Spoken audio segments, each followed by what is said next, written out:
El origen del conocimiento humano, según la filosofía. 1. Racionalismo. Se denomina racionalismo a la doctrina epistemológica que sostiene que la causa principal del conocimiento reside en el pensamiento, en la razón. Afirma que un conocimiento solo es realmente tal cuando posee necesidad lógica y validez universal. El planteamiento más antiguo del racionalismo aparece en Platón. Él tiene la íntima convicción de que el conocimiento verdadero debe distinguirse por la posesión de las notas de la necesidad lógica y de la validez universal. 2. El empirismo. Frente a las tesis del racionalismo, el pensamiento, la razón, es el único principio del conocimiento. El empirismo, por otro lado, del griego empereimia, experiencia, opone la antítesis.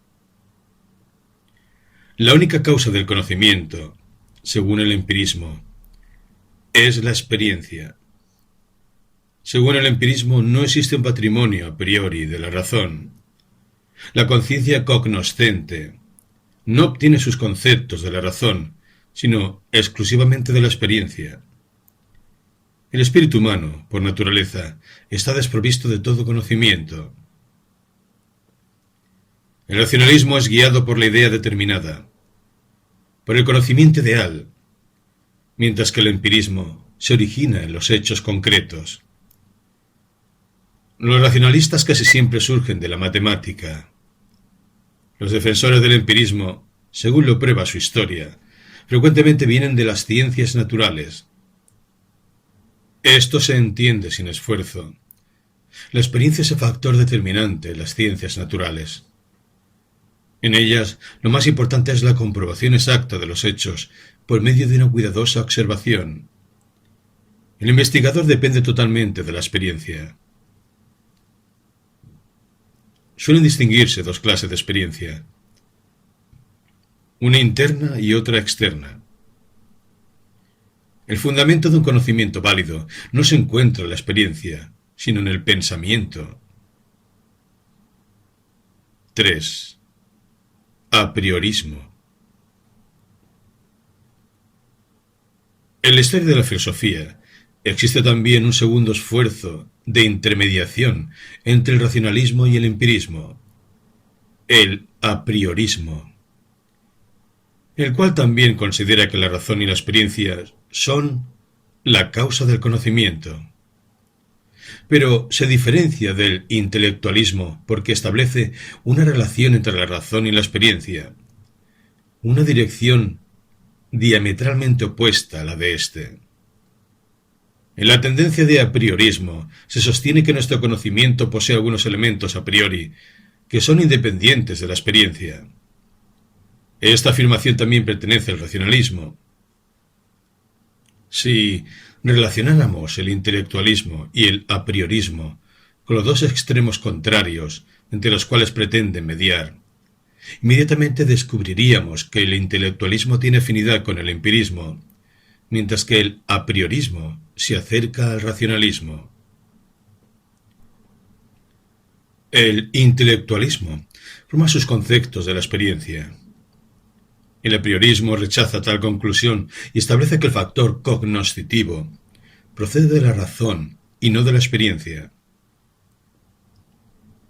La posibilidad del conocimiento. 1. El dogmatismo. Para él resulta comprensible el que el sujeto, la conciencia cognoscente, aprehenda su objeto. Esta actitud se fundamenta en una confianza total en la razón humana, confianza que aún no es debilitada por la duda. El dogmatismo supone absolutamente la posibilidad y realidad del contacto entre el sujeto y el objeto. Para Kant, el dogmatismo es la actitud de quien estudia la metafísica sin haber determinado con anterioridad cuál es la capacidad de la razón humana para tal estudio. 2. El escepticismo. El dogmatismo frecuentemente se transforma en su opuesto, en el escepticismo. Mientras que el dogmatismo considera que la posibilidad de un contacto entre el sujeto y el objeto es comprensible en sí misma, el escepticismo niega tal posibilidad. El sujeto no puede aprehender al objeto, afirma el escepticismo. Por tanto, el conocimiento, considerado como la aprehensión real de un objeto, es imposible. Según esto, no podemos externar ningún juicio y debemos abstenernos totalmente de juzgar. Mientras que el dogmatismo en cierta forma ignora al sujeto, el escepticismo desconoce al objeto. El escepticismo se puede hallar principalmente en la antigüedad. Su fundador fue Pirrón de Elis, 360 a 270 a.C. Él afirma que no puede lograrse un contacto entre el sujeto y el objeto. La conciencia y cognoscente está imposibilitada para aprender su objeto. 3. El subjetivismo y el relativismo. El escepticismo sostiene que no hay verdad alguna. El subjetivismo y el relativismo no son tan radicales. Con ellos afirma que sí existe una verdad. Sin embargo, tal verdad tiene una validez limitada. El subjetivismo, como su nombre lo indica, limita la validez de la verdad al sujeto que conoce y juzga. El relativismo afirma que no existe alguna verdad absolutamente universal. El subjetivismo y el relativismo son análogos, en su contenido, al escepticismo. En efecto, ambos niegan la verdad, no en forma directa como el escepticismo, pero sí en forma indirecta, al dudar de su validez universal. 4. El pragmatismo. El escepticismo presenta una actitud esencialmente negativa. Formula la negación de la posibilidad del conocimiento. El escepticismo adquiere un cariz positivo en el pragmatismo moderno. El pragmatismo, al igual que el escepticismo, desecha el concepto de la verdad considerado como concordancia. El pragmatismo cambia el concepto de la verdad en cuanto que es originado por una peculiar concepción de lo que es el ser humano. Dentro de tal concepción, el hombre no es primordialmente un ser especulativo y pensante, sino un ser práctico, un ser volitivo. 5. El criticismo. Existe una tercera postura que resolvería la antítesis en una síntesis. Esta postura intermedia entre el dogmatismo y el escepticismo recibe el nombre de criticismo. Al igual que el dogmatismo, el criticismo admite una confianza fundamental en la razón humana. El criticismo está convencido de que es posible el conocimiento de que existe la verdad. Pero, mientras que tal confianza conduce al dogmatismo, la aceptación candorosa, para decirlo en alguna forma, de todas las aseveraciones de la razón humana, y el no fijar límites al poder del conocimiento humano, el criticismo pone, junto a la confianza general en el conocimiento humano, una desconfianza hacia cada conocimiento particular, acercándose al escepticismo por esto. El criticismo examina todas y cada una de las aseveraciones de la razón humana y nada acepta con indiferencia. Razón contra percepción. Desde el siglo XVII hasta finales del siglo XIX, la cuestión principal es, en epistemología, el contraste de la razón contra el sentido de percepción como medio para adquirir el conocimiento. Para los racionalistas, entre los más destacados es el francés René Descartes, el holandés Baruch Spinoza y el alemán Gottfried Wilhelm Leibniz. La principal fuente y prueba final del conocimiento era el razonamiento deductivo, basado en principios evidentes o axiomas. Para los empiristas, empezando por los filósofos ingleses Francis Bacon y John Locke, la fuente principal y prueba última del conocimiento era la percepción. Bacon inauguró la nueva era de la ciencia moderna, criticando la confianza medieval en la tradición y la autoridad, y aportando nuevas formas para articular el método científico, entre las que se incluyen el primer grupo de reglas de lógica inductiva formuladas. Locke criticó la creencia racionalista de que los principios del conocimiento son evidentes por una vía intuitiva, y argumentó que todo conocimiento deriva de la experiencia, ya sea de la procedente del mundo externo, que imprime sensaciones en la mente, ya sea de la experiencia interna, cuando la mente refleja sus propias actividades. Afirmó que el conocimiento humano de los objetos físicos externos está siempre sujeto a los errores de los sentidos, y concluyó que no se puede tener un conocimiento certero del mundo físico que resulte absoluto. El filósofo irlandés George Berkeley estaba de acuerdo con Locke en que el conocimiento se adquiere a través de las ideas, pero rechazó la creencia de Locke de que es posible distinguir entre ideas y objetos. El filósofo escocés David Hume siguió con la tradición empirista, pero no aceptó la conclusión de Berkeley de que el conocimiento consistía tan solo en ideas. Dividió todo el conocimiento en dos clases: el conocimiento de la relación de sus ideas, es decir, el conocimiento hallado en las matemáticas y la lógica, que es exacto y certero, pero no aporta información sobre el mundo, y el conocimiento de la realidad, es decir, el que se deriva de la percepción. Hume afirmó que la mayor parte del conocimiento de la realidad descansa en la relación causa-efecto, y al no existir ninguna conexión lógica entre una causa dada y su efecto, no se puede esperar conocer ninguna realidad futura con certeza.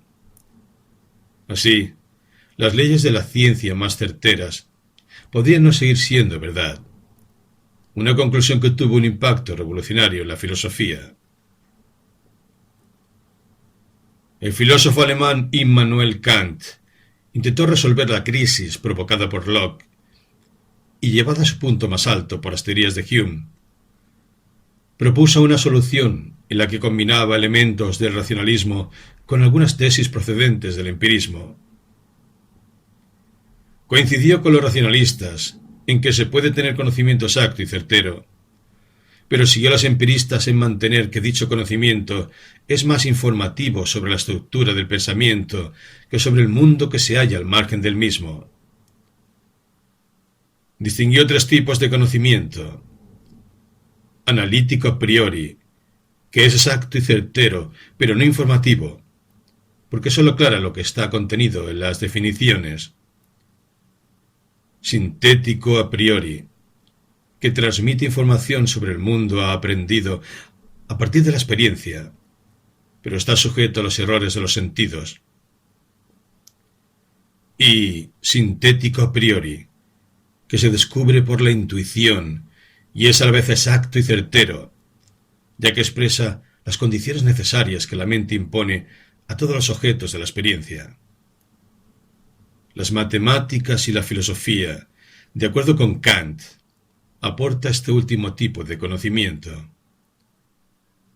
Desde los tiempos de Kant, una de las cuestiones sobre las que más se ha debatido en filosofía ha sido si existe o no el conocimiento sintético a priori. Durante el siglo XIX, el filósofo alemán Georg Wilhelm Friedrich Hegel retomó la afirmación racionalista de que el conocimiento certero de la realidad puede alcanzarse con carácter absoluto, equiparando los procesos del pensamiento, de la naturaleza y de la historia. Hegel provocó un interés por la historia y el enfoque histórico del conocimiento, que más tarde fue realzado por Herbert Spencer en Gran Bretaña y la escuela alemana del historicismo. Spencer y el filósofo francés Auguste Comte llamaron la atención sobre la importancia de la sociología como una rama del conocimiento, y ambos aplicaron los principios del empirismo al estudio de la sociedad.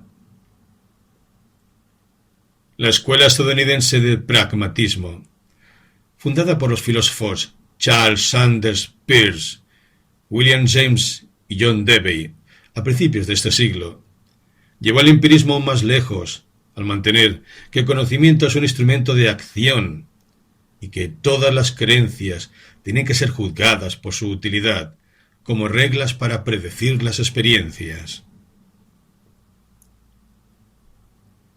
Posición de los autores frente al conocimiento.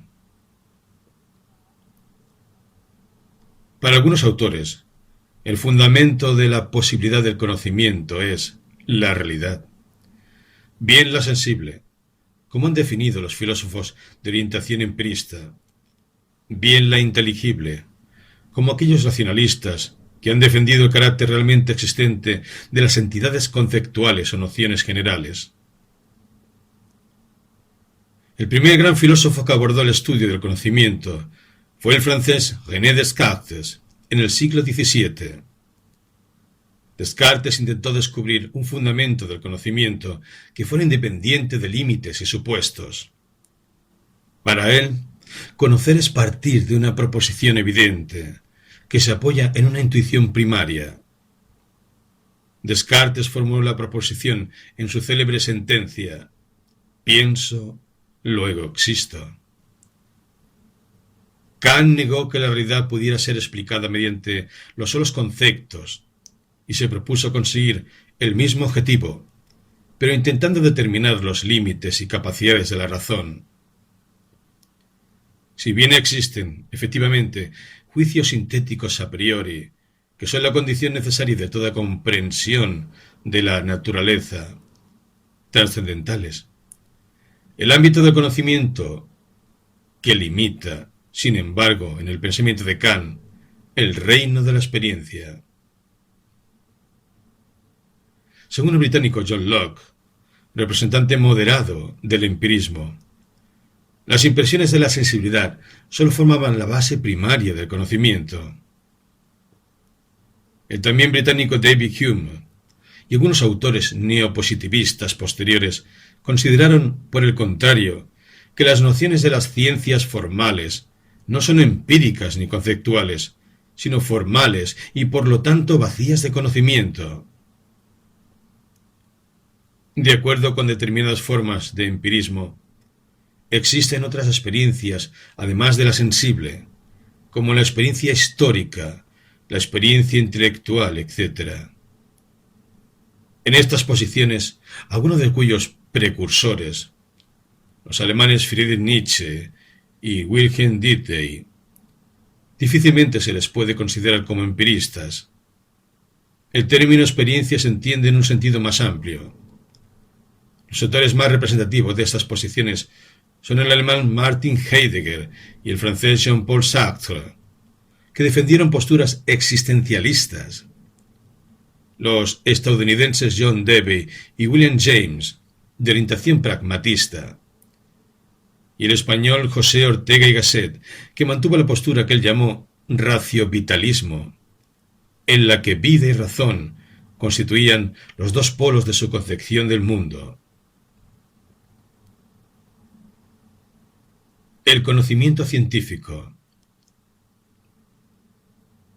Mientras que la epistemología ha sido entendida tradicionalmente como una teoría del conocimiento en general, en el siglo XX los filósofos se interesaron principalmente por construir una teoría del conocimiento científico, suponiendo que si se lograra disponer de teorías adecuadas que explicaran los mecanismos de un conocimiento de este tipo, pudieran avanzar considerablemente por la misma vía en la solución de problemas gnoseológicos, doctrinas filosófica y religiosa que pretendían tener un conocimiento misterioso e instintivo de las cosas divinas, más generales.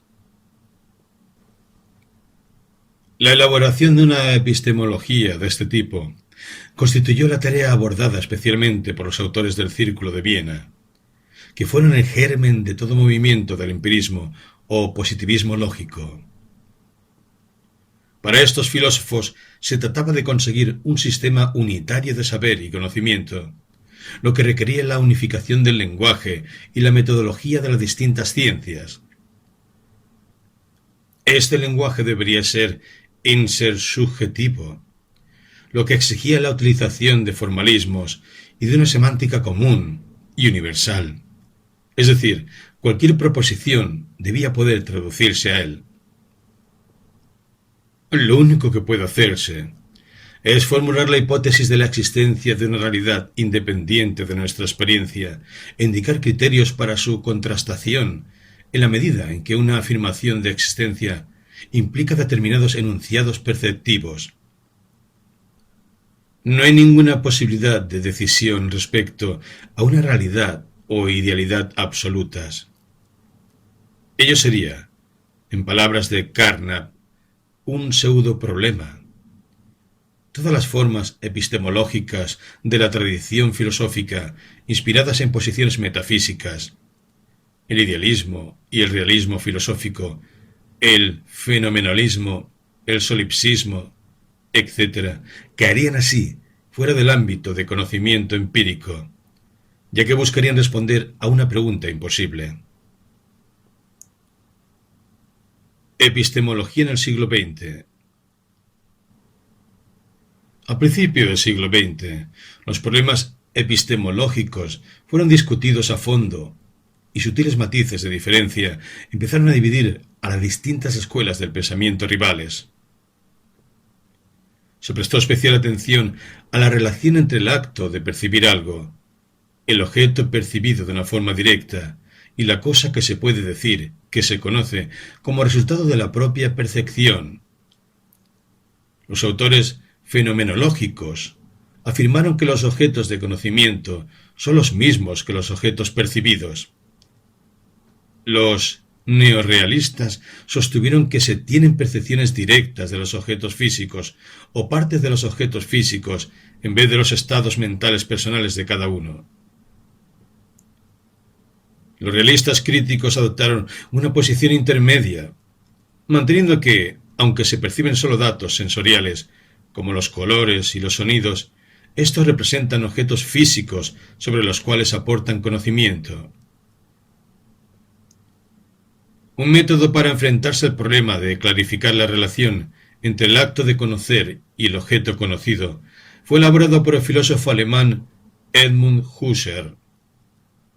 Perfiló un procedimiento elaborado al que llamó fenomenología, por medio del cual se puede distinguir cómo son las cosas a partir de cómo uno piensa que son en realidad, alcanzando así una comprensión más precisa de las bases conceptuales del conocimiento. Durante el segundo cuarto del siglo XX surgieron dos escuelas de pensamiento, ambas deudoras del filósofo austríaco Ludwig Wittgenstein.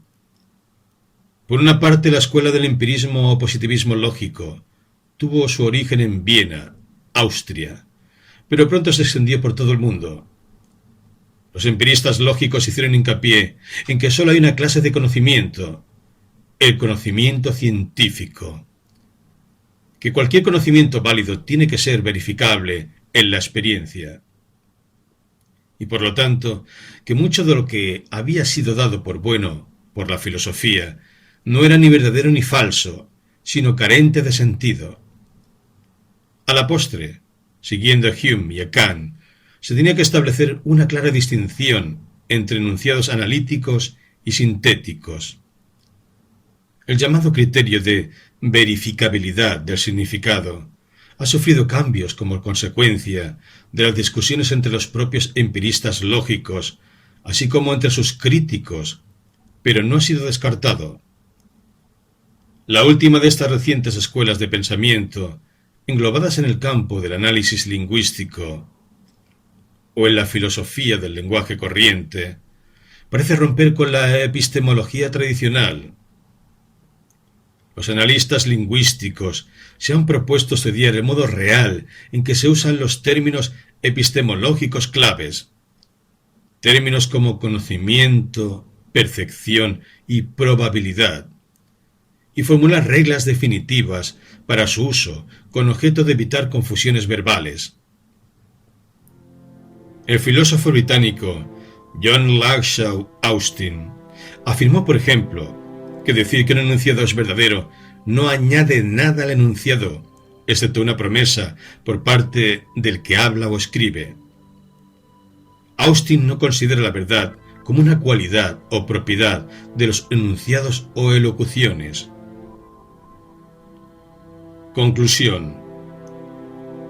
Si la epistemología, el estudio del conocimiento, constituye por su propia naturaleza una de las partes esenciales de la filosofía, la creciente importancia en la ciencia y la consiguiente necesidad de dotarla de sólidos fundamentos teóricos ha acrecentado aún más el interés por la misma en el moderno pensamiento filosófico.